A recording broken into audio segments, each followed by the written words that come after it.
Maybe you can hear the fiddles in the background here. You probably hear the creek. I want to welcome you into my world this morning. This is a message about a new expedition I'm taking, which I hope you will be on with me. I'm going to be big on the ocean-going nautical metaphors in this message. So I hope you'll come right along because, as it turns out, you are the ocean and the wind that fills up my sails. I know, it's very grand, it's very expansive, and that's how I roll. Because all I've ever had is some little vision of what I might be able to do as a cellist and a composer and a maker of things. And I've just taken each moment of creation and turned it into the next moment. And all along, there have been people who have recognized what I'm doing as something worth supporting, amazingly and astonishingly and miraculously. So I'm setting out on a new expedition, which is really my legacy in motion. I have to finally recognize that we together have created a legacy. It's a phenomenon. It's quite extraordinary. I could never have imagined all of the little details of what has taken place. I set up with a cello that was given to me a few days before. I set up then on this wall over here and started playing that cello, that incredible, magical cello flair. And people started throwing money in my case. I left the case open. I didn't know what I was doing. I didn't know what busking was. And then I realized there was a thread to follow. It goes among things that change, but it doesn't change. So people supported me to play in the park, and then I thought, maybe I can do house concerts. I heard of house concerts.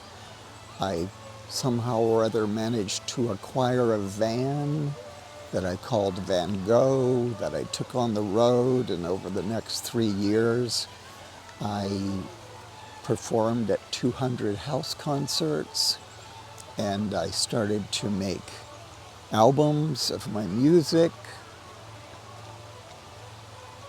So by now,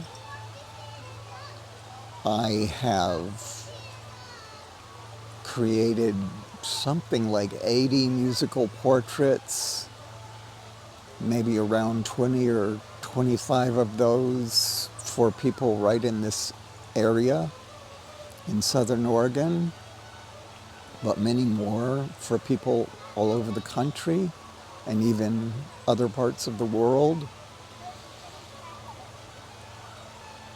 These are all the people that have been providing the wind for my sails.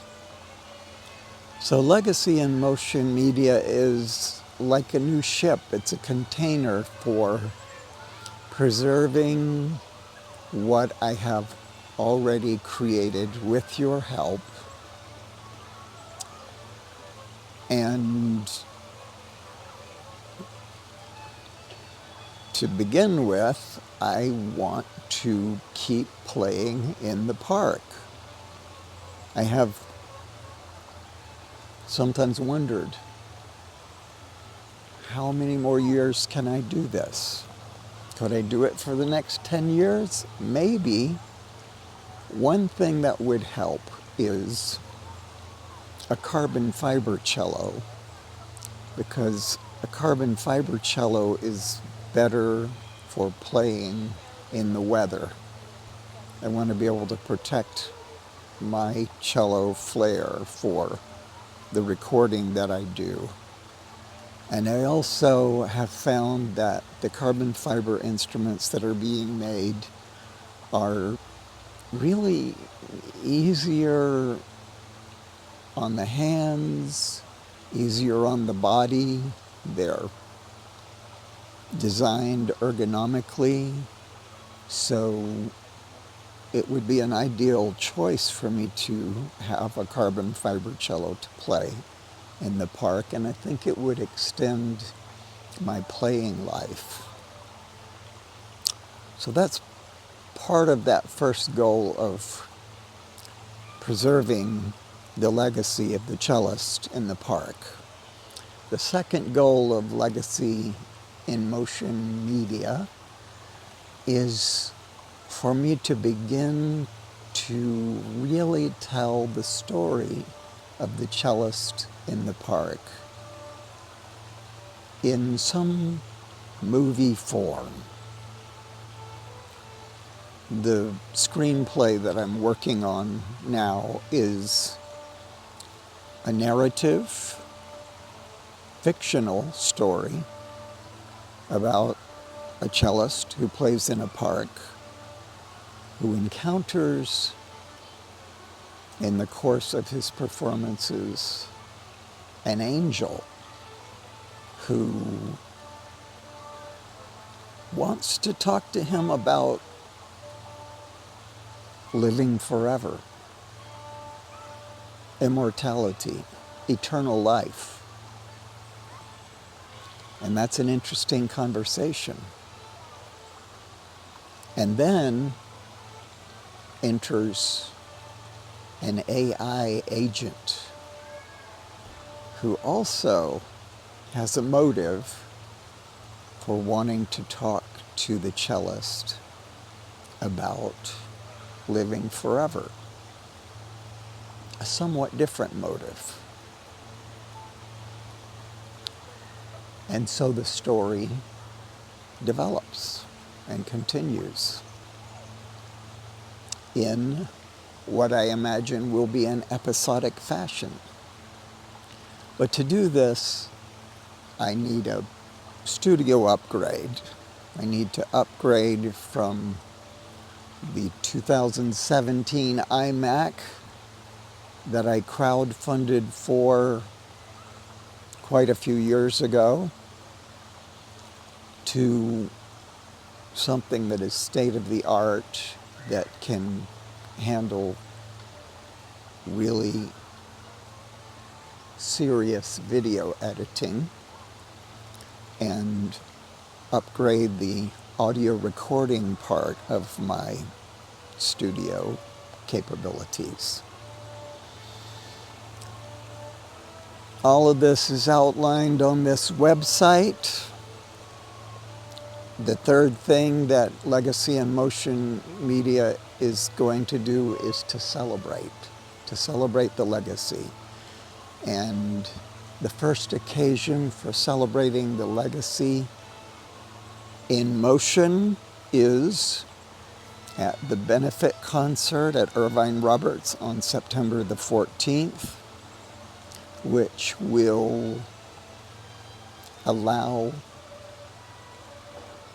hopefully 70 people to gather and enjoy an evening of delicious food and wine and music and poetry and really inaugurate this new expedition in a grand way, as if we are embarking out on the ocean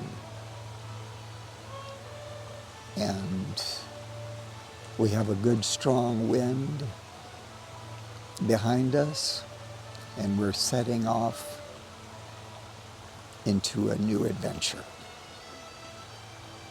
I hope you'll join me in whatever way you can. If you can contribute to this new project, that is fantastic. If you can come to the benefit, that would be so wonderful. And thank you for being with me all through this time. I'm talking not really about dozens or hundreds, but probably thousands of people when I try to start estimating how many people come through the park every season, just based on how many people put $1 in my case. I come up with maybe 8,000 or 9,000 a year. And that means maybe 80 or 90,000 over the last 10 years, which is hard to believe, but somehow that is what keeps this ship moving. Thank you again, and I hope to see you soon and hear from you even sooner.